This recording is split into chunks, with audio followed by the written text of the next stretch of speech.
Perempuan pengidap obesitas ini dievakuasi dari kediamannya di Kompleks Gladiol, Kelurahan Pandang, Kecamatan Panakukang, Kota Makassar.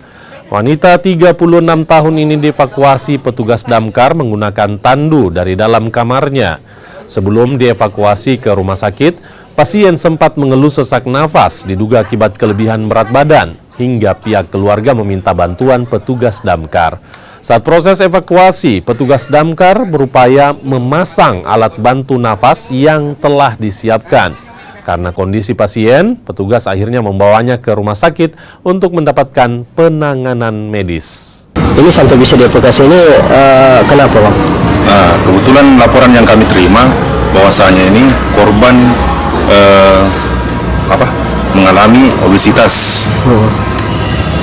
Jadi kami turunkan satu tim untuk membantu melakukan proses evakuasi. Untuk proses evakuasi sendiri seperti apa ya?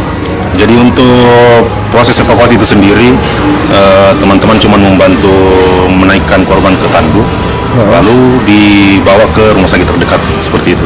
Kalau untuk ini kan penyakitnya ini sampai bisa ditandu ke rumah sakit ini tuh memang lebih berat atau seperti apa? Ya, memang lebih berat. Kebetulan korban juga mengalami sesak napas. Demikian laporan yang kami terima di posko.